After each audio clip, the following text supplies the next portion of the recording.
안녕하세요. 구TV 시청자 여러분. 저는 인천 논현동의 충원교회 김미수 목사입니다. 오늘은 마태복음 3장의 세례 요한의 사명을 한번 보려고 합니다. 애굽에서 저주와 속박과 노예로 고통받는 이스라엘 백성을 출애굽시켜 홍해를 건너 광야로 인도하신 하나님은 성막을 짓도록 하였고, 성막을 통해 사람들은 하나님을 만날 수 있었습니다. 하나님을 만나는 장소로 하나님께서 친히 성막을 만들게 하신 하나님의 뜻입니다. 그러나 세월이 흐르면서 성막에서 하나님을 만나는 과정에서 율법, 의식, 전통으로 흘러버렸습니다.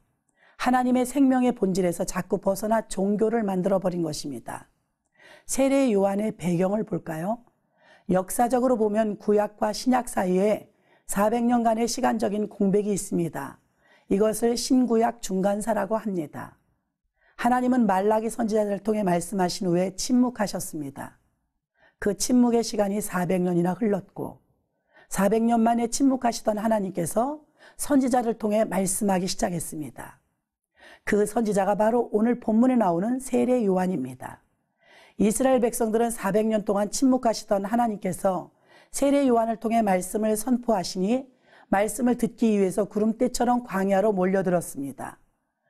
누가복음에 보면 세례 요한은 레위 지파의 아비야 후손의 제사장 가문에서 사가랴와 엘리사벳 사이에서 태어났습니다. 그가 태어날 때 그의 아버지는 최고의 덕망을 쌓고 충성되이 제사장 직분을 감당하고 있었습니다. 누가복음 1장 6절에 보면 모든 계명과 규례대로 흠이 없이 행하더라 라고 했습니다. 세례 요한은 제사장의 아들로서 부족함 없이 자랐습니다. 그는 아버지의 대를 이어 제사장이 되어 성전에서 제사를 집례하며 어려움 없이 살도록 탄탄한 배경이 있었습니다. 그런 그가 자신의 평안한 삶의 배경을 뒤로하고 거친 광야로 나갔습니다. 그가 광야에서 낙타 가죽 옷을 입고 석청과 메뚜기를 먹고 살며 하나님의 말씀을 외치며 삽니다. 이는 구약의 관념을 바꿔버리는 세례 요한과 예수님의 사역이 바뀌는 역사적인 때였습니다. 침례 요한은 제사장 사가랴의 아들로서 대제사장 아론의 후손으로 정통 제사장 가문의 제사장이니 그는 예루살렘 성전에서 제사장 예복을 입고 분향하며 살아야 하는데 약대 털옷을 입었습니다. 이는 제사장의 방법의 의식을 깨트린 사건입니다. 또 제사장은 성전에서 나오는 제물만 먹고 살아야 하는데 메뚜기와 석청을 먹었습니다. 이는 음식 정결법에 위배되는 것입니다. 또 제사장은 성전에서 떠나면 안 되는데 광야의 들에서 생활했습니다. 성전은 비워놓은 곳이지요. 무엇 하나 세례 요한이 제사장으로서 전통을 지키는 모습이 없습니다. 세례 요한의 정체성을 보겠습니다. 그 당시 유대인들은 생명의 하나님을 떠나 타락한 종교의 의식 중심에서 살고 있었습니다. 어느 날 세례 요한에게 성령께서 임하셨습니다. 하나님은 세례 요한을 불러 메시아의 길을 예비하는 광야의 소리 역할을 하도록 세우셨습니다. 그는 회개하라 천국에 가까웠느니라고 외치기 시작했고 새로운 세상에 왔음을 선포했습니다. 내가 누구냐고 묻는 유대인들에게 나는 선지자 이사야의 말과 같이 주의 길을 곧게 하라고 광야에서 외치는 자의 소리라고 광야에 외치는 자의 소리라는 진술은 초기 기독교인들에게 매우 충격적인 사건입니다. 요한의 회개하라는 메시지는 그 당시 예루살렘 사회를 크게 흔들었습니다. 죄에서 해방시키는 예수를 소개하는 요한을 봅시다. 대부분의 사람들은 인정받고 높아지기를 원합니다. 기독교 안에 이단들이 많이 생기는 이유도 사람들에 의해서 조금 인정받고 힘이 생기면 자신이 광야의 소리라는 것을 인정하지 않고 말씀 자체라고 주장하기 때문인 것입니다. 우리들의 대부분의 고통과 염려는 더 많은 것을 누리고 높아지고 성공하고자 하는 욕심에서부터 나옵니다. 현대인들의 가정에 있는 모든 물건들이 약 2만 5천 개에서 3만 개가 된다고 합니다. 그러나 인디언들의 삶을 보면 약 27개에서 30개만 있다면 생활을 사는데 부족함이 없다고 합니다. 인디언들이 더 행복한 마음을 가지고 우리보다 그렇게 사는 이유는 욕심과 욕망을 제어하는 것에서 오늘날 우리가 살아가는데 욕심과 욕망을 제어하는 것은 순교하는 것만큼이나 어려운 시대에 살고 있습니다. 요한은 주님의 길을 내기 위해서 광야에서 외치는 자의 소리였고 능력과 기적을 베푸는 유명한 선지자가 되려고 하지 않았습니다. 요한은 예수님을 병 고치고 기적 행하는 물질 축복을 주시는 분이라고 소개하지 않았습니다. 그저 보라 세상 죄를 지고 가는 하나님의 어린 양이라고 죄짐을 지고 인간을 살리러 오신 분이라고 소개할 뿐이었습니다. 인간의 힘으로 해결 못하는 죄에서의 구원은 가장 큰 핵심이기 때문입니다. 제사장, 율법사, 사두개인, 바리새인들에게 회개하라고 외칩니다. 무엇을 회개해야 합니까? 하나님께서는 생명의 말씀을 주셨는데 그 생명을 율법주의, 문화, 전통, 종교로 만들어버린 유대 종교 지도자들은 회개해야 한다는 것입니다. 회개하여 종교를 다시 생명으로 만드는 이것이 우리의 본질임을 아시기를 주의 이름으로 축원합니다.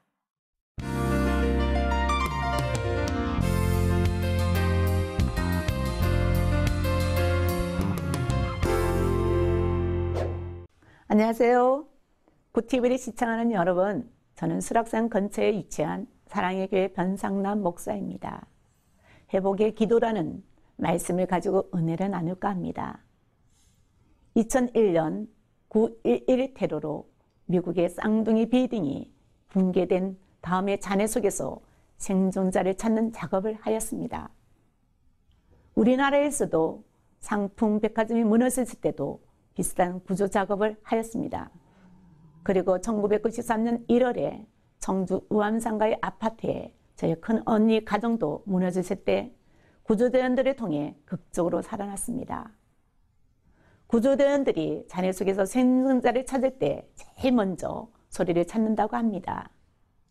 잔해 속에 만약에 생존자가 있다면, 그리고 그 사람에게 의식만 있다면 비록 다리가 부러질지라도 몸이 상할지라도 뭔가 소리를 낼 것입니다.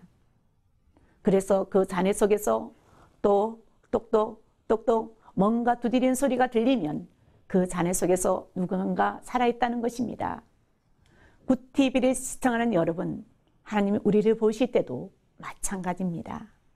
하나님이 우리를 보실 때 내 환경이 지금 건물이 무너져서 내가 그 잔해 속에 깔려 있는 것처럼 보일지라도 누군가 소리를 낼 수 있다면, 기도하는 소리, 하나님께 부르짖는 소리가 나기만 한다면 하나님께서 거기에 귀를 기울이신다는 것입니다.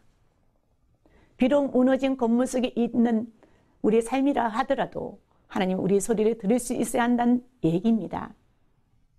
구조대원들은 소리를 찾아서 소리가 있는 곳부터 파기 시작합니다. 하나님도 마찬가지입니다. 소리내는 사람, 누군가 부르짖는 사람으로부터 하나님께서 관심을 기울이십니다. 그 사실은 우리가 잊어서는 안 됩니다.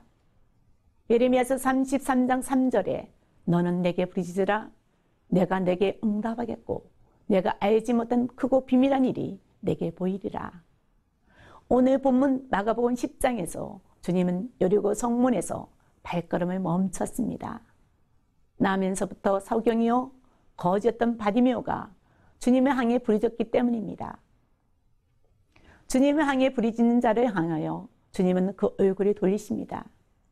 주님을 향해 외치는 곳에 우리 주님은 발걸음을 멈춰집니다. 소리나는 곳에 주님은 눈길을 머뭅니다. 여러분의 기도에 하나님은 귀를 들으십니다. 하나님께서 여러분의 기도는 너무나 귀중하고 소중한 것입니다. 오늘 이 시간에 바디메오의 믿음은 어떤 것인가 이야기할까 합니다. 바디메오는 예수께서 자신이 있는 여리고성을 지나간다는 말을 듣게 되었습니다. 바디메오는 그날을 기다렸고 주의 만류에도 불구하고 힘껏 간구함으로써 마침내 눈에 띄게 되었습니다. 바디메오는 소경 거지도 그 역시 아무것도 보이지 않았습니다. 길가에 앉아 구걸하던 그에게 예수 그리스도가 지나간다는 소리를 들렸습니다. 그는 아무것도 보이지 않았지만 오직 그리스도의 말씀만 찾았습니다. 다윗의 자손 예수여 나를 불쌍히 여기소서. 그는 다른 데 관심을 두지 않았습니다. 너무나 크게 부르짖어 주의 사람들로부터 핀잔을 주어도 그럴수록 그는 더 큰 소리 외쳤습니다. 다윗의 자손 예수여 나를 불쌍히 여기소서. 예수여 나를 불쌍히 여기소서. 바디메오는 예수를 보일 수 없기에 오직 그의 말씀을 듣기를 원했습니다. 다른 사람들이 뭐라고 해도 그는 죽기 살기로 오직 예수만 찾기를 원했습니다. 그는 여러 가지 난관을 이기고 마침내 보게 되어 예수를 쫓았습니다. 이때 예수께서 그에게 내 믿음이 너를 구원하였다고 했으니 바디메에게 어떤 믿음이 있는가요? 첫째, 메시아의 구원을 간절히 구하는 믿음이 있었습니다. 둘째는 방해를 물리치는 용기가 있었습니다. 셋째는 눈을 뜬 후에도 예수를 쫓았습니다. 사랑하는 굿TV 시청하는 여러분, 오늘 말씀을 통해 새로운 결단이 있어서 주님을 찾는 열정이 간절히 있으시기를 축원합니다. 허락하신 은혜를 통해서 가는 곳곳마다 하나님의 영광을 드러내는 삶이 되기를 축원합니다.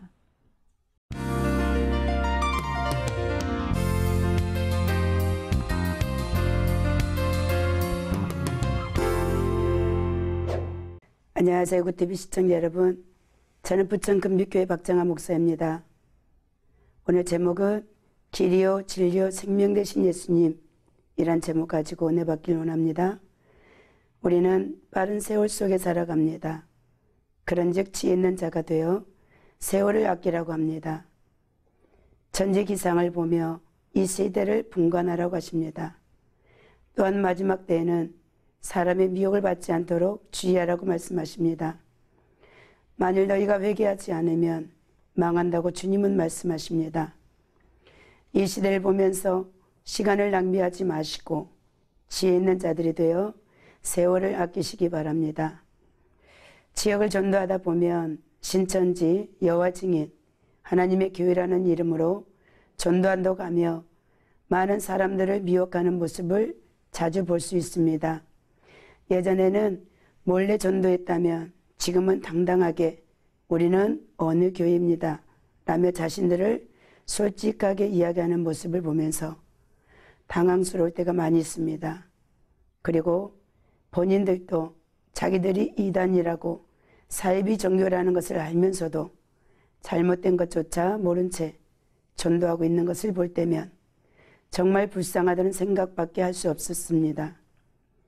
나라가 나라를 대적하겠고 저체 기근과 지진이 수없이 일어나고 사람과 사람 사이에도 믿음과 신뢰 또한 사라진 지가 오래되었고 사랑과 용서도 점점 식어져 가고 있는 이때에 우리는 정신 바짝 차리고 신앙생활 잘해서 영혼의 때를 준비해야 할 것입니다. 그런데도 바쁘다는 핑계로 예배를 소중하게 여기지 못하는 성도들을 볼 때면 안타깝습니다. 예수님은 다른 이름으로는 구원을 받을 수 없다고 말씀하셨고 시대의 흐름 속에서 재림의 때가 얼마 남지 않았음을 계속 말씀하고 계시지만 우리들은 듣지 못하고 깨닫지 못하는 현실 속에서 살아가고 있습니다. 사랑하는 시청자 여러분, 그러므로 회개하여 합당한 열매를 맺고 죄와 싸우기를 피 흘리기까지 대항하려는 것입니다. 그러므로 하늘과 그 가운데 거하는 자들은 즐거워하라.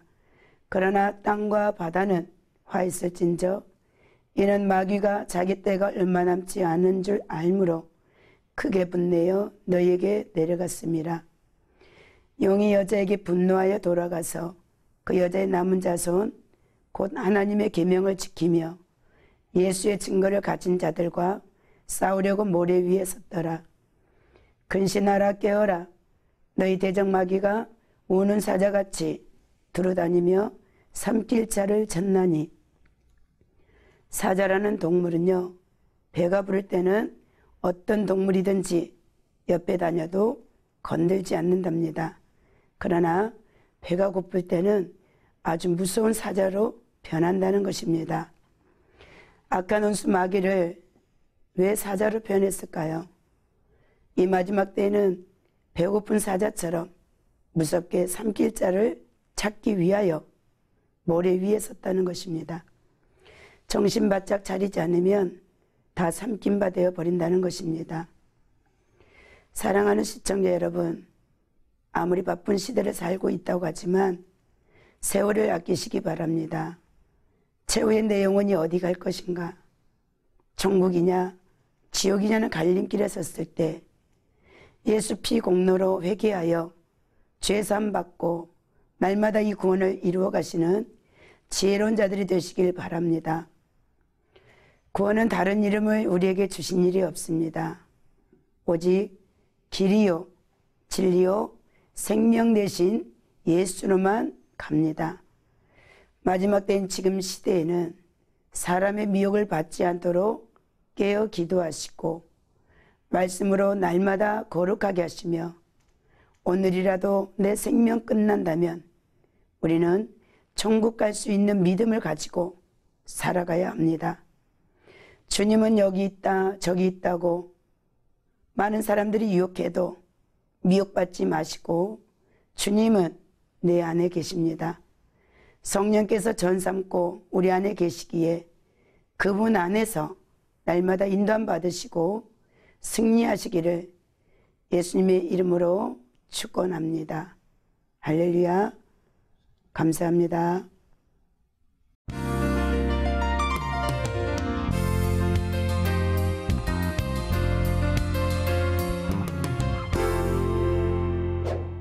할렐루야. 구TV 시청자 여러분 안녕하십니까? 저는 인천 성광 순복음교회를 담임하는 고강호 목사입니다. 이 방송을 시청하는 모든 분들이 더 깊은 하나님을 만나시길 주님의 이름으로 축원합니다. 오늘 성경 말씀은 욥기 42장 5절입니다. 내가 주께 대하여 귀로 듣기만 하였사더니 이제는 눈으로 주를 배움나이다. 아멘. 지난주일 여러분 섬기시는 교회에서 어떤 일로 혹은 무엇으로 헌신하셨나요? 최선의 예배를 드리며 성가대나 찬양으로 혹은 지휘나 청소로 차량 봉사 나아가 물제를 드려 하나님께 영광을 올려드렸을 것입니다. 하나님께 내가 가진 것으로 영광을 올려드리고 헌신할 수 있다는 것은 감사할 일이 분명합니다. 그런데 만약에 여러분이 가진 달란트나 다른 사람이 하지 못하는 재능을 하나님이 거두어 가신다면 여러분은 무엇으로 하나님께 영광을 올려드리겠습니까? 전 귀한 자녀가 어려움을 당한 사람을 보았습니다. 사업이 망한 사람도 보았습니다. 그분들은 자녀들이 교회에서 교사를 하고 청년부에서 선교 사역을 했던 사람들이었고 사업이 잘 될 때 많은 물질로 교회에 심었던 많은 주의 일을 했던 그런 사람들이었습니다. 그런데 결과는 두 가지로 나타났습니다. 왜 주를 위하여 열심히 헌신 봉사했는데 다 거두어 가시느냐고 불평하며 교회를 떠난 사람, 그리고 그럼에도 불구하고 눈물을 흘리며 자신과 하나님과의 관계를 다시 되돌아보면서 하나님의 뜻을 알려는 사람, 이렇게 두 부류였습니다. 만일 여러분이 자신 있게 하나님께 영광 올릴 수 있는 그것을 오늘 하나님이 거두어 가신다면 여러분은 어떤 반응을 하시겠냐 이것입니다. 이것은 우리가 정말로 하나님을 사랑하는 것이 어떤 근거에서인지를 분명히 알아야 하는 중요한 문제입니다. 오늘 욥은 귀로만 듣던 하나님을 눈으로 배우는 수준으로 올라간 것을 보게 됩니다. 욥은 자기가 가졌던 재물, 육축, 자녀들까지도 모두 잃었을 때 심지어 자기의 부인이 하나님을 욕하고 차라리 죽어버리라고 했을 때에도 이렇게 고백을 했습니다. 욥기 1장 21절과 22절입니다. 가로되 내가 모태에서 적신으로 나와 싸운즉 또한 적신이 그리로 돌아가올지라. 주신이도 여호와시요 취하신 자도 여호와시오니 여호와의 이름이 찬송을 받으실지니이다 하고 이 모든 일에 욥이 범죄하지 아니하고 하나님을 향하여 어리석게 원망하지 아니하니라. 아멘. 그렇습니다. 욥은 자신이 가진 모든 것을 다 거두어갔지만 하나님을 원망하지 않았습니다. 정말로 대단한 믿음의 소유자가 아닐 수 없습니다만 주신이도 하나님이시며 거두어 가시는 하나님이시다라는 고백에서 답을 찾으면 간단합니다. 여러분, 지금 내가 가진 것이 정말 하나님이 주신 것이라고 생각하면서 헌신하고 봉사하며 있는 것을 드립니까? 만일 이런 고백이 없이 나의 의의를 나타내는 헌신이나 드림이라면 어느 날 나의 모든 것을 거두어 가실 때 내가 이렇게 했는데 왜 거두어 가시나? 를 반복할 수밖에 없게 됩니다. 우리는 나의 지금 가진 것을 다 거두어 가신다 해도 하나님께 감사할 수 있는 믿음이 필요합니다. 할렐루야. 이는 나에게 생명을 주시고 구원하신 것이 이 세상의 그 어떤 것보다 귀하기 때문입니다. 이 믿음을 가졌던 욥은 귀로만 듣던 신앙에서 눈으로 보는 신앙으로 도약되었고 그는 결국 갑절의 축복을 받는 멋진 신앙자가 된 것입니다. 여러분, 헌신과 봉사를 하더라도 여러분에게 생명 주신 분의 귀한 가치로 하셔서 귀로 듣는 신앙에서 눈으로 보는 욥의 믿음을 갖길 주님의 이름으로 축원합니다. 아멘.